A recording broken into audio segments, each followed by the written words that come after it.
morning, ladies and gentlemen. Thank you.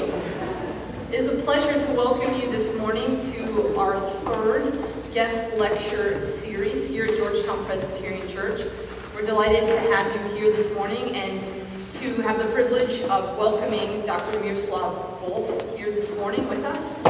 As a little bit of an introduction to Dr. Volf, I wanted to give you a sampling of a reaction that seminary graduates or those amateur theologians might have when they heard that Dr. Volf was coming to Georgetown.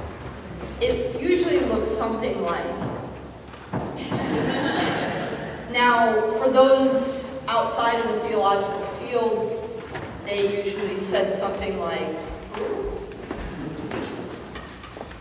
we are very excited that those of you who have not previously been introduced to Dr. Volf's work will have the chance to understand why we make that face, why we're so excited that he is here in our midst to teach us and to preach to us this morning. It's difficult to communicate how significant his work is to kind of the modern dialogue in theological spheres right now beyond the academy. I was first introduced to Dr. Volf's work in 2004 when I was working in South Africa.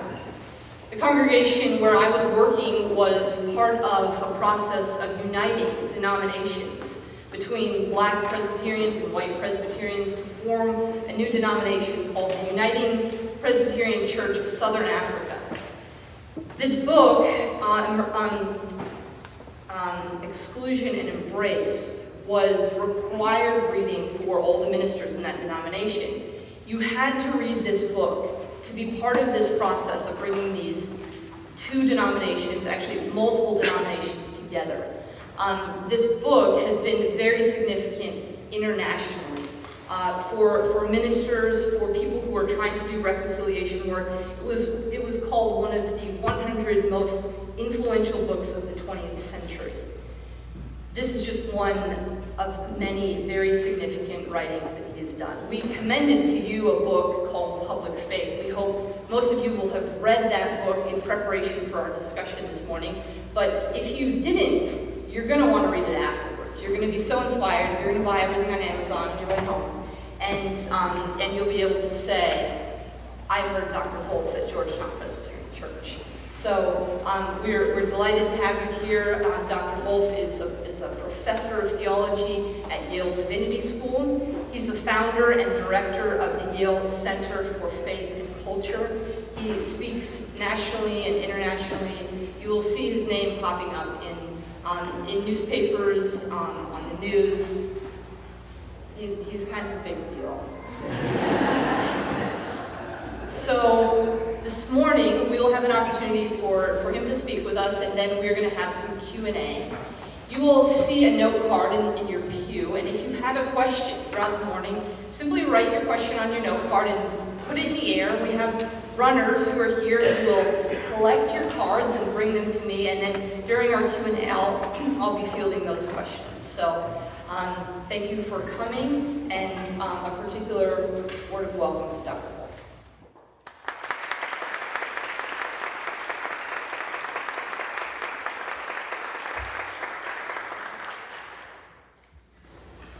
Sometimes when I hear introductions like this, I kind of look at myself and think, one day I hope I'll grow up and be this person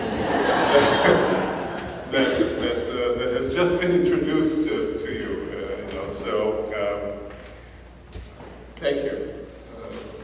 Even though you exaggerate well.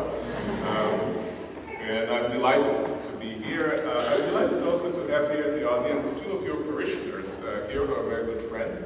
Which is Margie and Bruce Calvert. So it's a delight to be here with them and also with all of you. Now, topic for me this morning is Christianity and pluralism. That is to say, Christian faith and kind of political forms of pluralism. And let me sketch for you briefly kind of two contrasting positions that are kind of tendencies that we find in the world today, and then sketch I think is a compelling Christian vision in response to that. So when it comes to political order, I think we're facing two distinct tendencies that are pushing in different directions. You can sum them up by the term religious authoritarianism and sometimes even totalitarianism. And second one, secular exclusivism. Now, religious authoritarianism or totalitarianism in some cases, probably the best and most prominent example today would be ISIS or Islamic State, seeks to impose its own religion and its own religious vision upon the entirety of society by the means of by the apparatus of the state. Now, secular exclusivism, as a political term, seeks to kind of counter these kinds of tendencies and push all religious accounts of the life from the public sphere. So you have religious imposition of a single religion, or you have a secular exclusion of any religion from public domain. And two of these things mutually reinforce each other. Now, religious self-imposition obviously calls secular reactions. Let's push the religions out, because we don't want religions to impose themselves on us. On the other hand, secular exclusion calls upon part of the religious people intensified efforts somehow to bring their visions of the good life to bear upon public affairs. And these two kind of mutually influence one another. What is, I think, interesting in the world today, and what's deeply problematic in some ways, is that neither of these that I've just sketched has any chance of winning. And if it did win, it would win at the cost that is too high to pay. Cost of bloodshed, and certainly, if not bloodshed, then cost of oppression. Now, reason why neither of them can win is simply the situation in the world in which we find ourselves with respect to not just Christian faith, but varieties of other religions in the world. Let me give you a little bit of a sketch of a religious landscape in the world today. Now, and I'll make 3 points with regard to that. Growth of religion, assertiveness, public assertiveness of religion, and kind of plurality of religious landscape. So first, growth of religion. Now, people tend not to be often aware, excuse me, I just need a little bit more space around lighter. People are often not aware, especially people who live in places like United States, or even more so in places like Australia or any of the European countries. People tend not to be aware that religions, in fact, worldwide are growing. And worldwide they're growing not just in absolute terms, but also in relative terms, which is to say, higher and higher percentage of people in the world is religious today than they were previously, and of course, higher number of people are religious. Let me give you just some statistics, and I take them from the new book that I've just published called Flourishing: Why We Need Religion in a Globalized World. For instance, here's tracking figures from 1970 to 2005, and the same trends have continued since. Buddhists, from 233 million to 379 million monks. Christians, from 1.2 million to 2.1 billion, I'm sorry. Sorry about that. 1.2 billion to 2.1 billion. 800 million more Christians from 70 to 2005. Hindus, 463 million to 870 million. Jews, increases lower there, 14 million to 15 million. Muslims, 554 million to 1.3 billion. You see those increases. They're stunning when you step back and look at the situation. And so it doesn't mean that secular worldviews aren't growing as well. They are, but not as fast as religious worldviews, at least for a while. Majority of that growth is due to population explosion, right? Whatever the causes, reasons are, religions aren't going away. To the contrary, a variety of religions will continue to dominate the social landscape of the world, even as secular worldviews grow in a parallel, though somewhat less in a parallel way, though somewhat less quickly. Second feature that I want to emphasize is that religions are increasingly becoming publicly assertive. And the reason why religions are becoming publicly assertive increasingly is that there is an immense popularity of the democratic ideal across the world. Once religious people embrace democratic ideal, and most religious people do, once they embrace democratic ideal, they will certainly want to bring their visions of the good life to bear in political realm. In other words, they will be publicly engaged and publicly involved. So it's not that you will have a growing religion, so folk who sit privately at home, they're religious when they're at home. Once they step out, whether in the workplace or in the political realm, they'll take off their religious coat and then pretend to be kind of bland versions, generic humans, or something of that sort.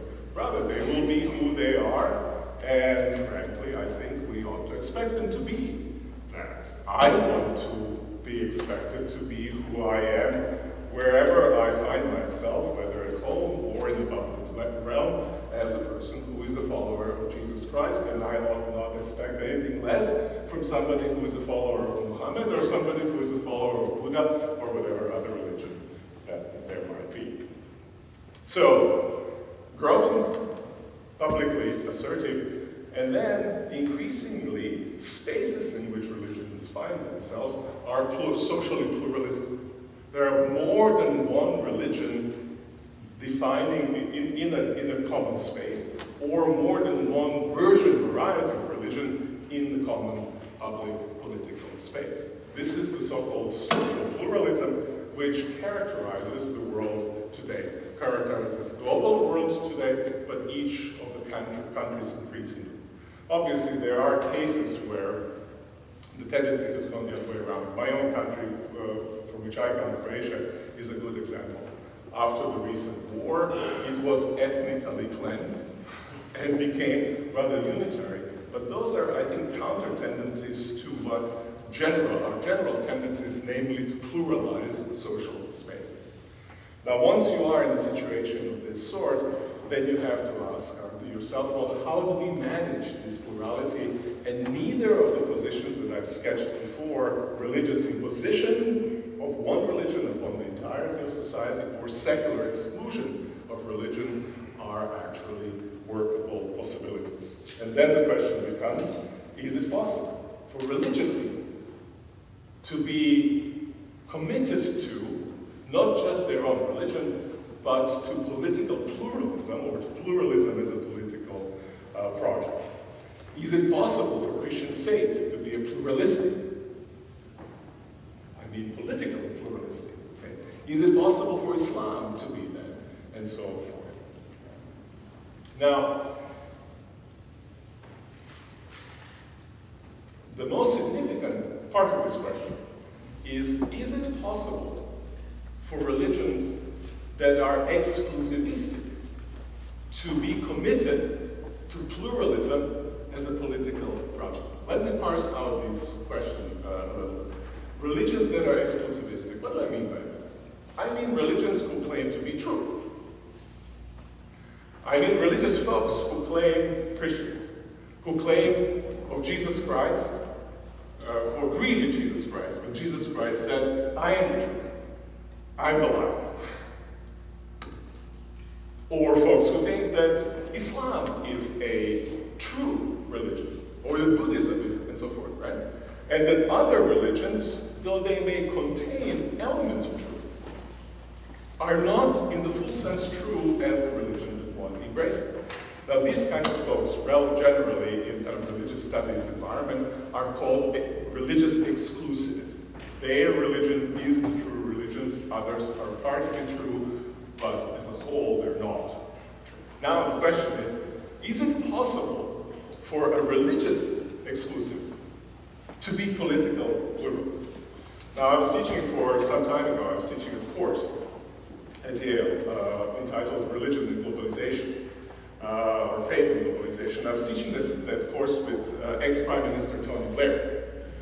And one of the areas where he and I disagreed, we disagreed on Iraq quite strenuously, I don't need to say that, but one of the areas where we also disagreed is that he believed that religious pluralism and political pluralism kind of go hand in hand, and that you cannot be, or are not likely to be, a religious exclusivist and embrace political pluralism.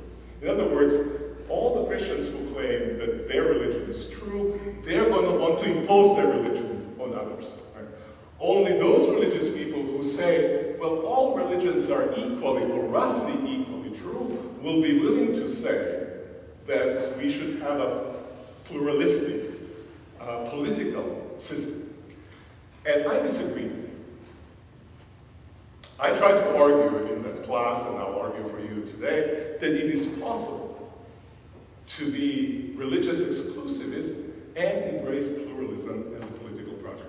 Now, this thesis is very important. The reason why it's important is that the majority of religious people, especially for religions that are growing, are in fact religious exclusivists. So those religions that are growing, those religions that are assertive, generally tend to belong to the exclusivist strand of those religions. If religious exclusivists cannot be political pluralists, then we'll just have a clash of religions that seek to impose themselves upon the unwilling and secularists who try to push them back on the other side. Or you will have a situation where two religions, each vying for public space, will be battling out in the public space their aspirations. So that's the kind of situation, I think, in which we find ourselves today. Is it possible for religious exclusivists to be political pluralists? I think it is.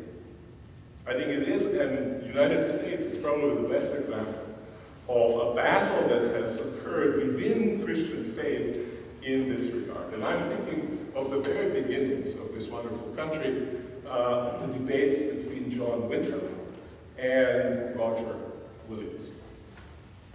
Now, these were debates between two equally religiously zealous and exclusivist religious and political leaders.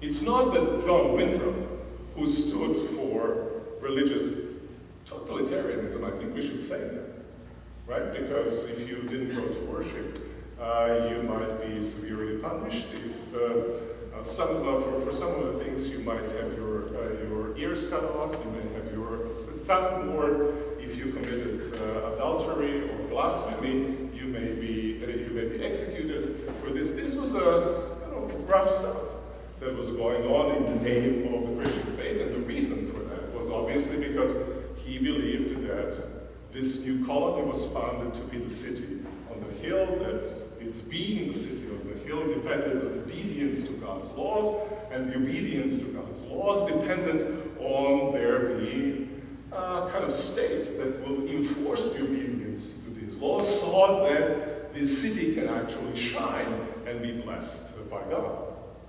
Now, Roger Williams, when he came, he was, I think, 20 years old when he came to Boston. He was offered a pulpit in Boston, which is to say he was offered to be the main religious authority for the entirety of the colony, and lo and behold, to everybody's surprise, he refused the offer. He didn't want to accept it. What was the issue? Well, his issue was that Winthrop's crowd, your classical Puritans, were not separate enough from the church. I'm losing here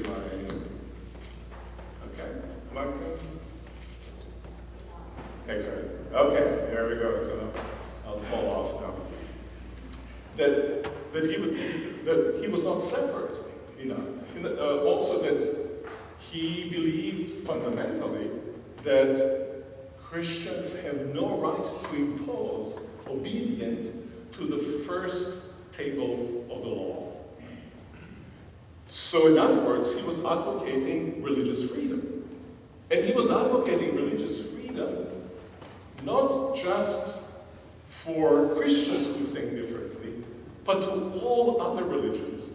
He names Turks, right, which he means Muslims, right? Jews, atheists. All these should have freedom of religion, and he made that claim on the basis of his reading of the Christian faith. Let me read you a little bit from this text of mine. I engaged on this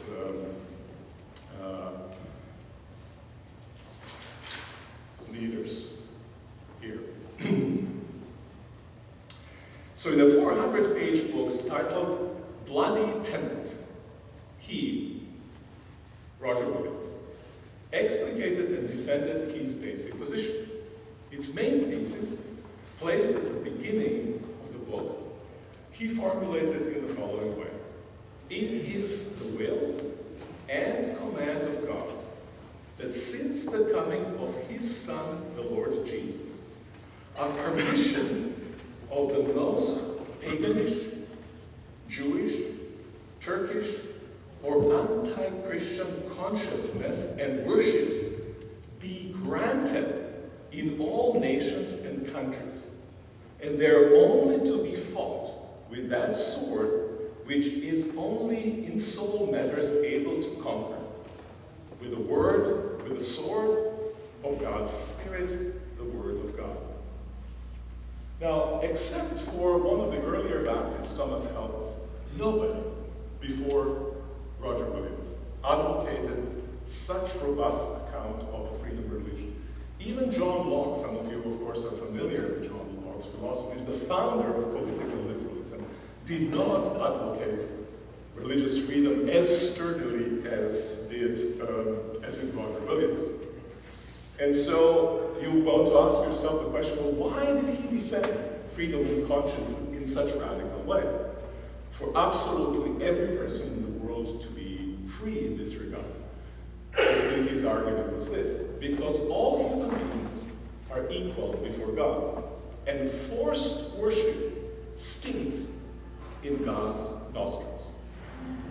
The government, therefore, has no right to compel anyone to worship rightly. Similarly, the church has no right to avail itself of the state's instruments of compulsion. He writes, it is a true mark and character of a false church to persecute. True mark of a false church. It persecutes. It imposes itself.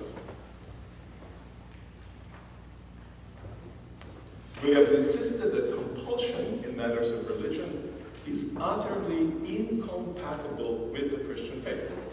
It is directly contrary to the nature of Jesus Christ, his saints and truths. The throats of men should be torn out for his sake, who most delighted to converse with grave sinners. Now, both Winthrop and Roger Williams were deeply devout folks.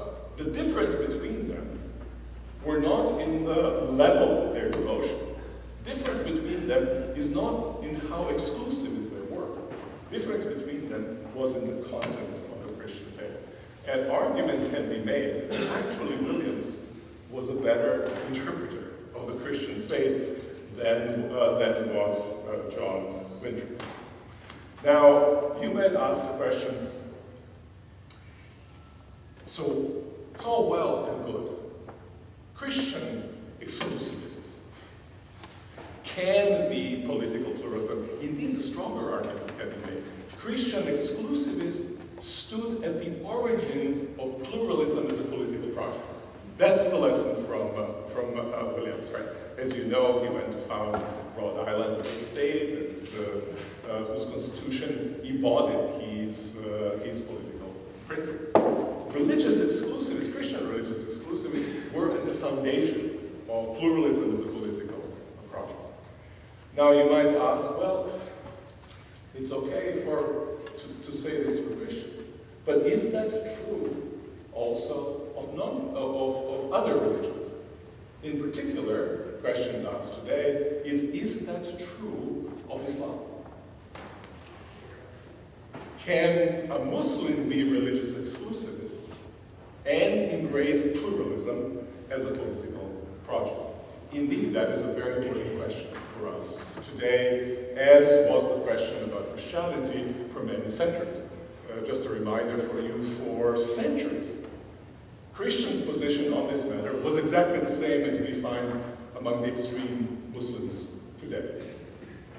And reminder also, it's only 50 years ago that the most numerous of all Christian churches, namely Catholic Church, embraced religious freedom during the Second Vatican Council in the 60s, in the last century. Indeed, you can say this was the most revolutionary document of that great council. Affirmation of the freedom of religion. It came with incredible, on the tails of incredible tensions about that very issue. So it was a contested issue, very much in the Christian circle. Now, it seems like it has been eternally a Christian conviction that Christian faith is fundamentally tied to the idea of the freedom of religion. Islam, I think, today finds itself in a position in which Christian faith has found itself some centuries ago. Majority does not embrace freedom of religion, but there's a significant minority that does. And of all the Holy Scriptures, or sacred texts of religions, Islam probably contains the most explicit embrace of the freedom of religion. Much more explicit than the Christian faith, than anything that you can find in the biblical traditions, New Testament included.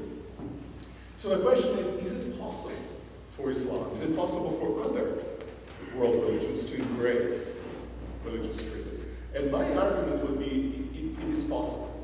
And if I were to predict where in 50 years Islam is to find itself, it will be in a similar position that Christian faith has. It will make similar development that the Christian faith has done. The reason for this is the following. Islam, like other world religions, addresses itself to individuals.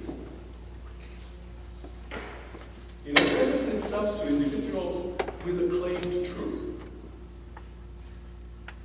If it addresses itself to individuals with a claim to truth, then it asks each of the individuals to take responsibility for their own life.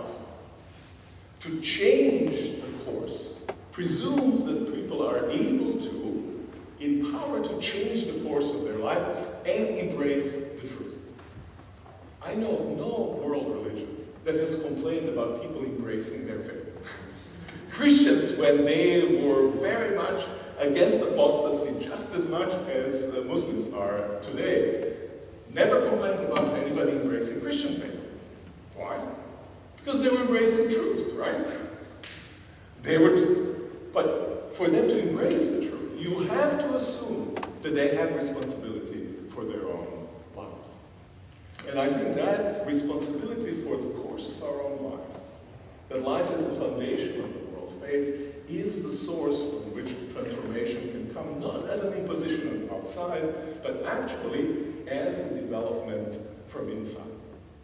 And that also partly explains why in the world religions, all of them, you had a tension built in. On the one hand, there was this affirmation of the freedom of every person to embrace their faith, right? But on the other hand, there was kind of pushback against people who wanted to leave their faith. It's a question of commitment to truth, without realizing actually that religious faiths are committed not just to your embracing that faith and staying in it, but to staying in it in a free way. You have to embrace it freely, not just at the beginning, but throughout the course of its embrace. And I think people have not quite understood how pernicious it was for faiths to associate themselves with political power, to avail themselves with political power to impose their vision of the good life on others. This is probably one of the most significant sources of religious violence at all. People talk about religions themselves being somehow inherently violent.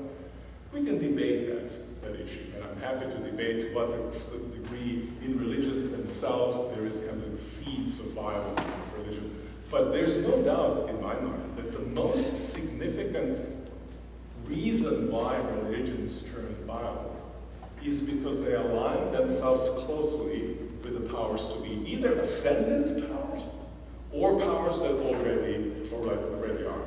And obviously religious people think that's a very smart thing for them to do, because they think they will somehow be able to use the means of political power in order to contribute to betterment of the society, or somehow for the truth of faith to be embraced more sturdily and embodied in religious institutions and in political institutions and in people's behaviors.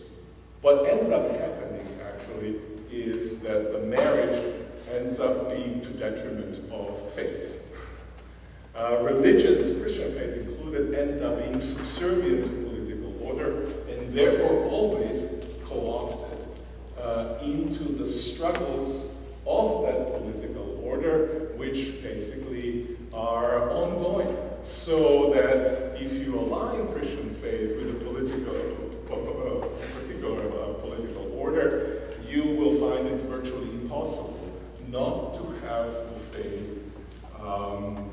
compromised and legitimize violence in concrete situations in which the political societies find themselves.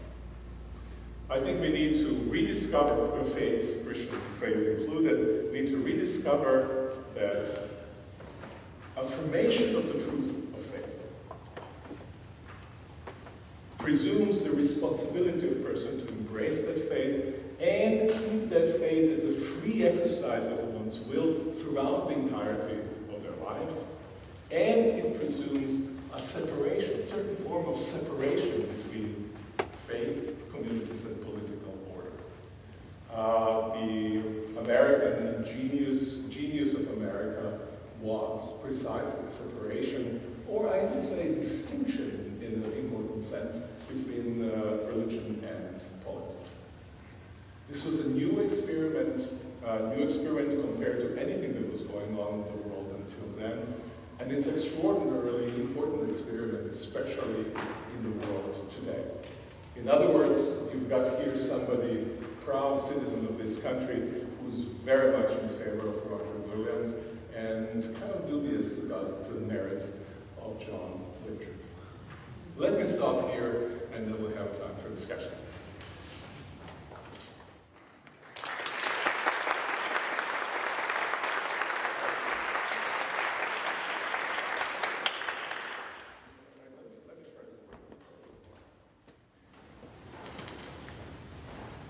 I think this mic doesn't like my ears. Okay, we'll go there. We'll swap if it continues, if it's bothering you. Okay. A follow-up question. In the book, you talk about the positive and powerful nature of thick faith. And you delineate that from thin faith, which you say can be destructive and ties into the things you're saying. Can you elaborate on the difference between thick and thin faith for us? Yes. Generally people tend to argue that kind of more robust your faith is, the more likely you are to impose it on other people, the more likely the faith is to become violent, the more you kind of hold your faith very lightly, more you're kind of almost distant from faith, more thin in my terminology than the faith is, the more likely you'll be able to live peacefully with others. So that the robustness of the faith aligns with you wanting to impose it, whereas the thinness of this faith is a kind of much more pluralistically open stance that you will have. And my argument is exactly the one that I've made with regards to John Mitchell and Roger Williams, that actually it's not so much the zealousness of faith that is at issue, how strongly I hold to my faith. Actually, what's at issue is what kind of faith I hold. I can hold very strongly and robustly a faith that is pluralistically oriented, that grants others what it seeks for oneself. And if I do so, my faith will be a motivation precisely to embrace pluralism. My faith will be motivation for respect for other people. And how might that be a thick faith? Well, Jesus Christ says one of the most basic teachings of Jesus is, in everything, do unto others as you would want them to do unto you. In everything. That means in granting political rights. That means, obviously, even an interchange between faiths. It means in the way in which I witness and bear witness to my faith. I have to think that I ought to witness in the way in which I want other people to witness to me. Which means I would certainly want myself to be respected, to be given space to decide whether I want to embrace it or not. I certainly would like to be listened to when I am being witnessed to, what I think about the matter. I would least like to be manipulated and most like to be respected in what I believe and engaged in a significant way. Now, you might say, well, that's kind of a liberal notion. And I ask you, what's liberal about Jesus, the command at the heart of Jesus' teaching? Right? It comes out of the robustly embraced faith. Just because I am such a Christian, that's why I embrace this kind of stance. Rather than somehow I have to make slim down my faith so that I can accommodate you in a relationship of respect. So if you're going to embrace that kind of open and respectful faith, the question here is, what's the role for evangelism? I think the role of evangelism can be very much robust. I believe that Christian faith is a mission. I believe that Christians are called to bear witness to their faith in season and in out of season. I mean, you're talking to somebody who, as a teenager, was a traveling evangelist. So I still stand to kind of this practice. I expect also, by the way, other faiths to evangelize me. I expect other faiths to bring good news, their good news to me, and I'll have my own way of respectfully, hopefully dealing with that. I don't think that we should be in a world in which, I don't think that the world in which different faiths kind of park their message limited to their private sphere would be a better world than the world in which various world religions and other secular accounts of good life brought their message into the public space. Here's an example of what we do at Yale. I teach a course called Life Worth Living.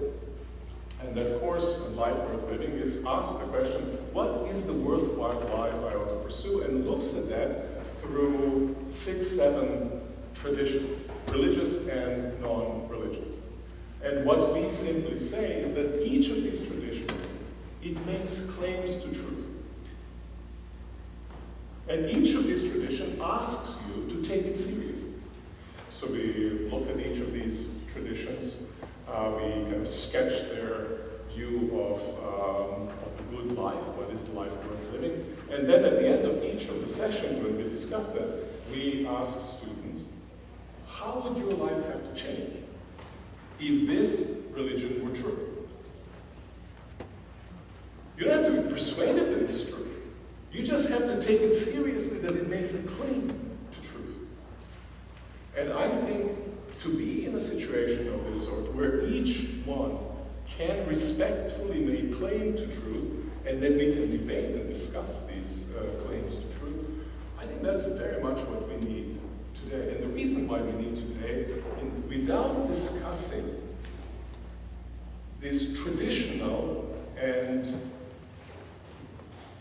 wisdom-bearing accounts of what it means to lead life well, live life well, we are falling prey to very superficial ways of living our lives informed by advertisement, media, whatever comes at us, without having reflective ability to engage those issues, and we end up kind of with ways of life cobbled up from unthought bits and pieces of ordinary wisdom that floats around in the culture.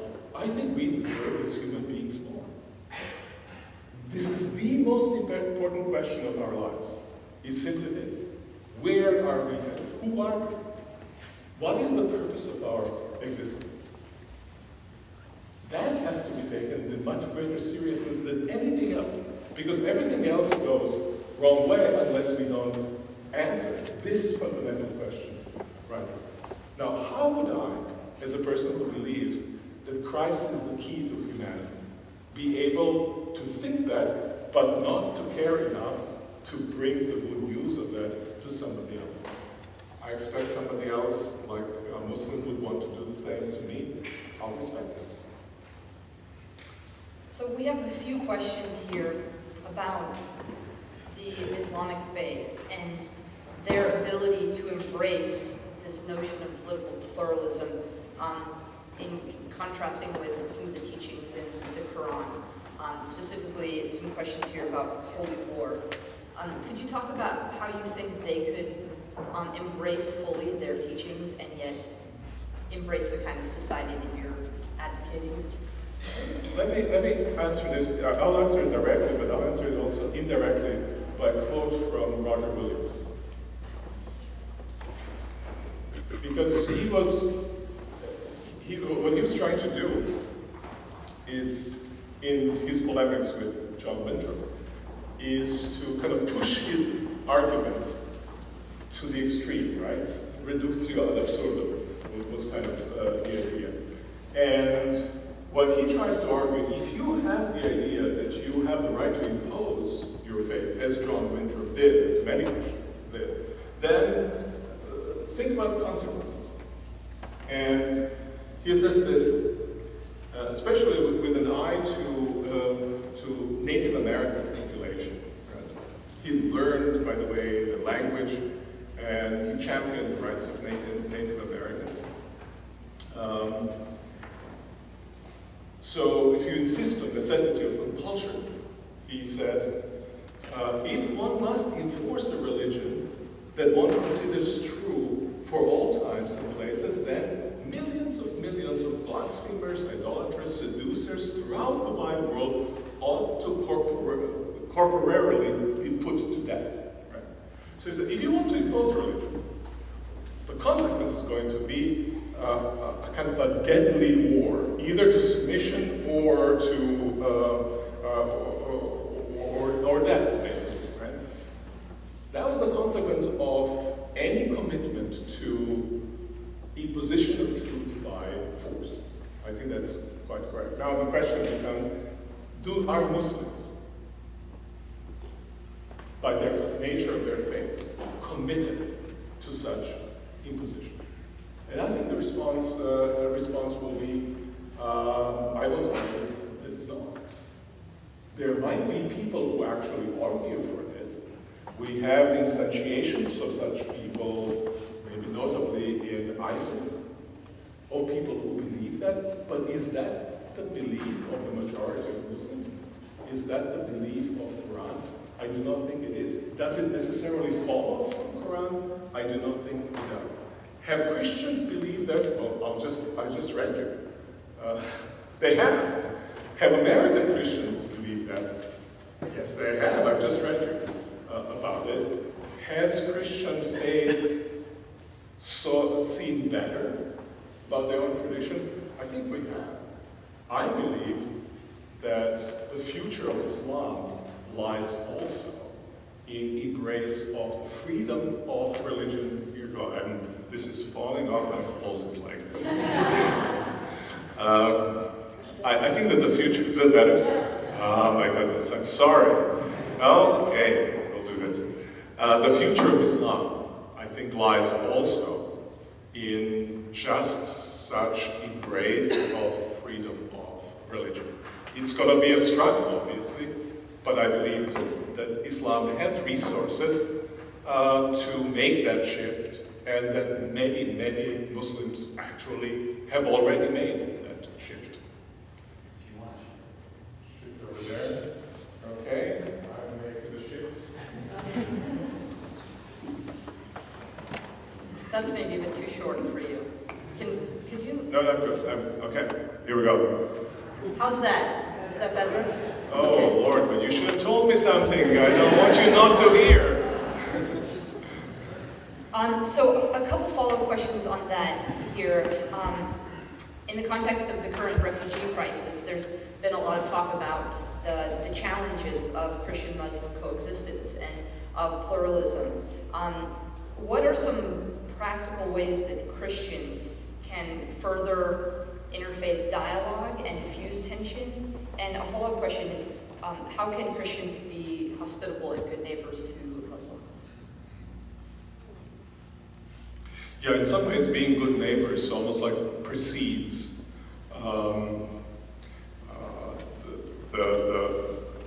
the ability to read your neighbors well. The two go together, right? People who know people of other faith tend not to have stereotypes about them. People who don't know them tend to have a kind of caricature images of them.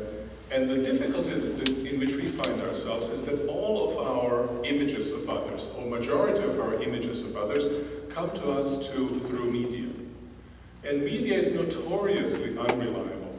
And it depends on extremes in order to make the message stick, make the message attractive, sellable, especially in the context of a kind of competition for viewers.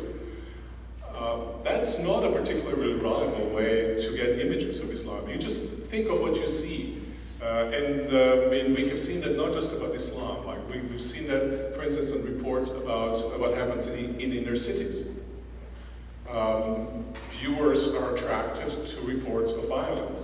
I know from my friends who worked in inner cities that they couldn't recognize what they were living through in the inner city. Mark Gordy, a friend of ours, who's done tremendous work in Baltimore a few years back, has told me personally, there's no connection, no comparison between what happens actually in Sandtown and what media reports is happening in that part of Baltimore. And the reason why there is no connection is because when there's no bad news from Sandtown, archived bad news is going to be run because viewers want to see something of that sort. I think something similar is happening also about Islam. People don't want to hear good news about Islam. I've been involved in dialogues, and often you have a since even President Obama just recently mentioned that somehow Muslim leaders would have to do much better in order to highlight how the peaceful character of Islam. I was sitting in the office of Grand Imam of Al-Azhar, the most important, basically like the Pope of Sunni Islam, roughly. They don't have anything of that kind of institution, but in terms of impact and influence. And he told me, Miroslav, please help us somehow for media to report the moderate voices. We try to speak and nobody reports. And I think, wait a second, is it possible? And then I get involved in Muslim-Christian dialogue. I work on the common word, and I try to be involved in this and try to kind of have media listen. Majority of world Muslim leaders, majority of Christian evangelical leaders get together, they agree on something. New York Times will not put it anywhere. Not on the 24th page. Right? It's just not there. I have to buy $50,000 ad in New York Times to put it there. It's going to be there if I buy it. But it's not going to be there as a newsworthy thing. And some crazy individual blows something up, right? It's going to be all over the place. And how do you get your image of who Muslims are? Because you read New York Times, you read whatever else might be. And New York Times is even, why am I mentioning New York Times? It's the most responsible, one of the most responsible of the papers, right? Among the most responsible. How about stuff that one sees on TV all the time? So my sense would be that the images of Islam, we need to get them firsthand. The best thing is to have friends, Muslim friends. That doesn't mean that there aren't problems kind of within the Muslim community. But it means that we won't have this black and white view of Islam, but we'll be able to make more differentiated judgments about what's going on. So to shift gears a little bit, you spoke about percentages of growth in religions. And I'm sad to say those don't reflect growth in the Presbyterian denomination. Maybe not this country, but maybe, how about Calvin is immensely popular in China.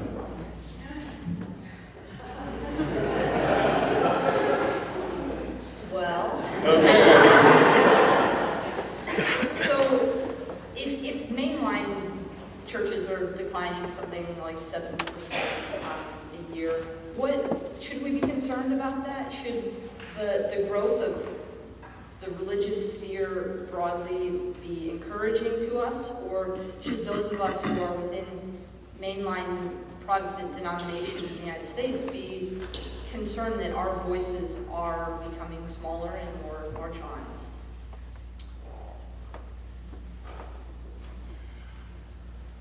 I think we should be concerned that the voices of the Christian faith, voice of the Christian faith, of authentic Christian faith, is not heard. I think we should be concerned that they are not embodied carriers of the message of Jesus Christ. I'm not so much concerned about being marginal. I grew up as the son of a Pentecostal minister in the communist Yugoslavia.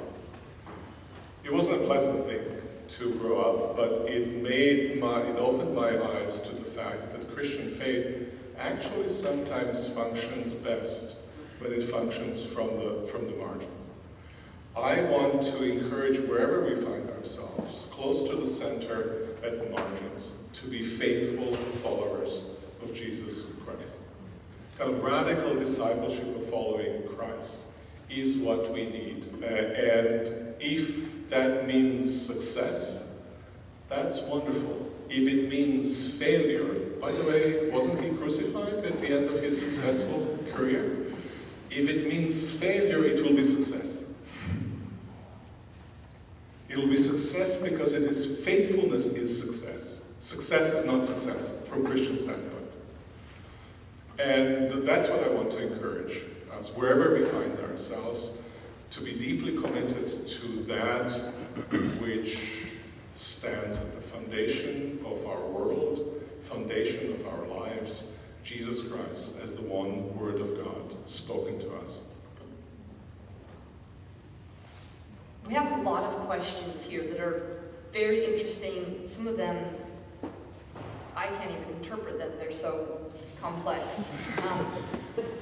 I think there's quite a few questions here. People wrestling with how can we embrace religious pluralism when we see things that are being lifted up as part of religions that we find to be contradictory to core beliefs, core values, violence, oppression, minority groups, those types of things. People are asking, how can we embrace pluralism in light of those examples of faith? So what I'm trying to argue, right, is to embrace pluralism as a political project, right? That is to say, give equal voice, equal respect to every person, irrespective of what their religious conviction is. I do not advocate so-called religious pluralism, meaning to say that all different religions are roughly the same, or even less so do I advocate that everything that any of the religions advocates ought to be somehow affirmed.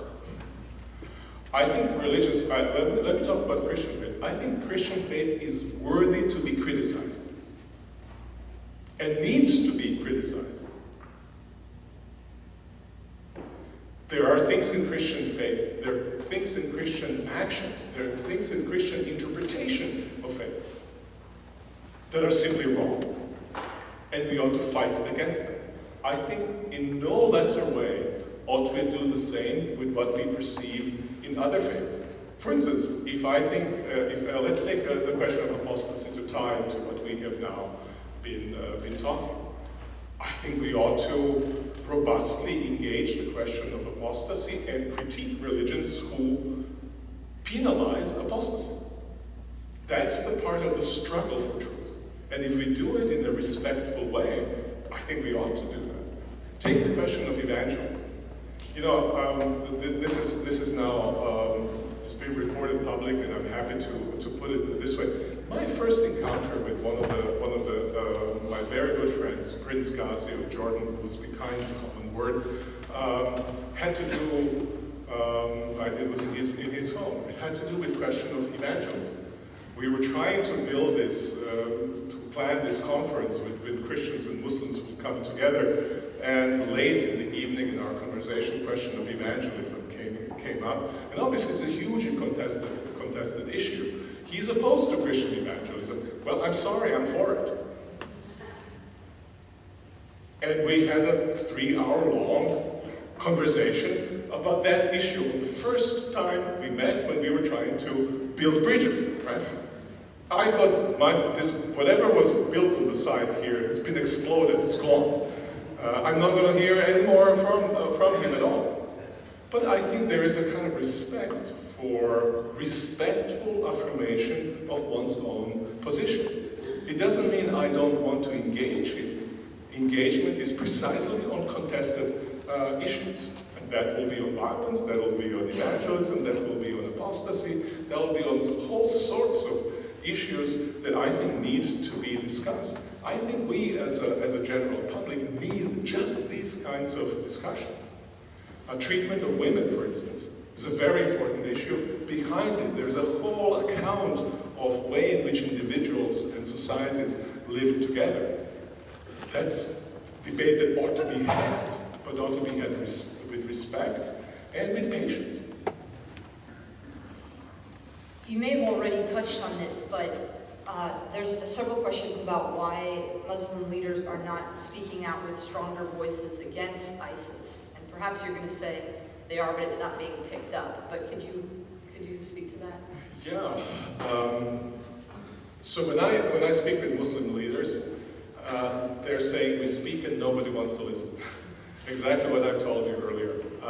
You have this statement, a letter written directly to al-Baghdadi, which was, I think, published maybe a year and a half ago, or something like that. Again, who is who in the Muslim world? And basically you can summarize the gist of that letter in a kind of popular way, which is how one of the Muslim leaders have put to me. He said the problem with ISIS is, or Islamic State, right? It goes by Islamic. The problem with Islamic State that it's not Islamic and it's not state.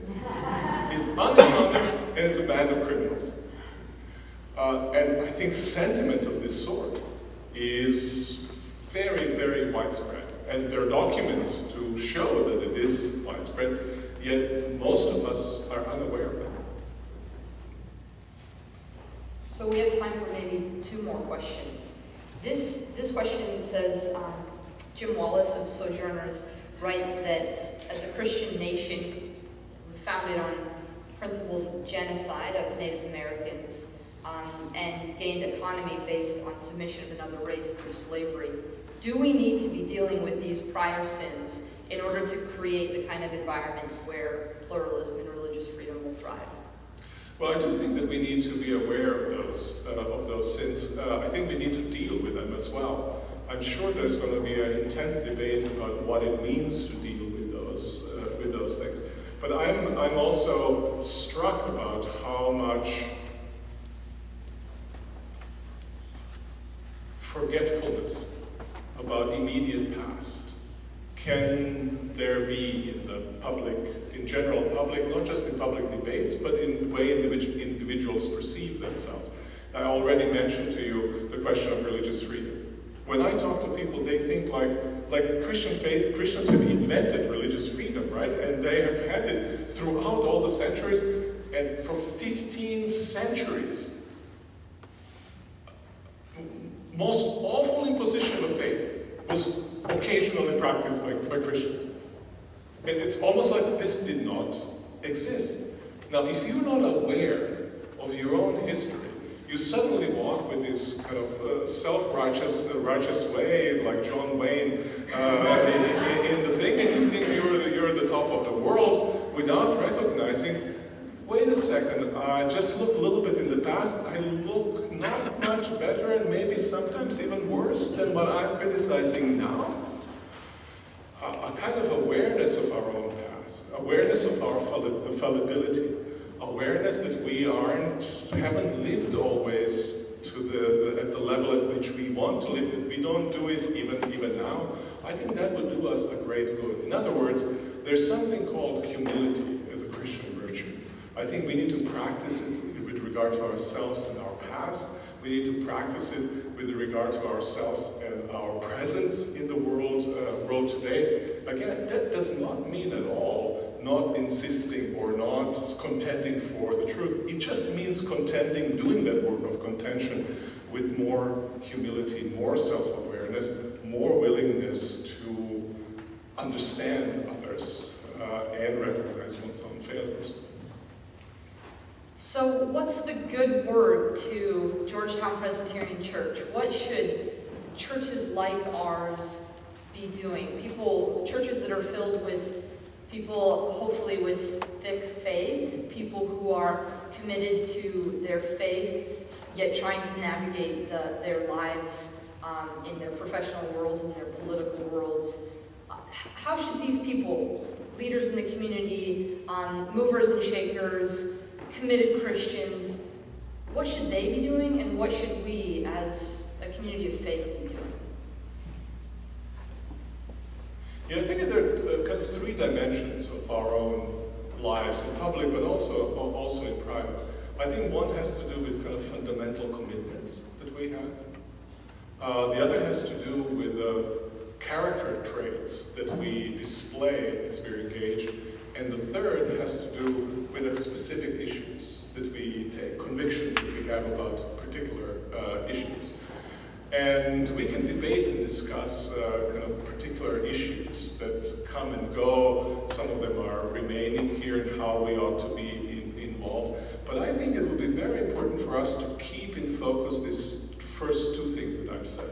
What is the fundamental commitment that ought to shape my life, my private as well as my public life? Am I willing to be a follower of Christ and let Christ determine how I ought to act in a particular situation? It's not that it's going to be very easy, what would Jesus do kind of a thing, but it require discernment, obviously, in the situations. But what is the fundamental commitment? Who is my God? I think that's probably the most important question to us. And the other question, who am I? What kind of character traits do I need to display in engagements which I undertake? What is my commitment to justice? Where is the justice or just treatment of others? Where is the respect? Where is the compassion? How do I deal with those dimensions? I know that we will then have lots of, nothing will be solved by this, right? And yet everything will be better. Nothing will be solved because all sorts of concrete issues, it will say nothing about abortion, or it will take very little about gay rights. If I have commitment to follow Christ, and if I have certain kind of character trait, it will make the debate and discussion about this fruitful and possible. It will make the life together for a civil life rather than one fraught with deep tensions. I hope we can, in our commitments and in our character, reflect the commitments and the character of Christ. Thank you.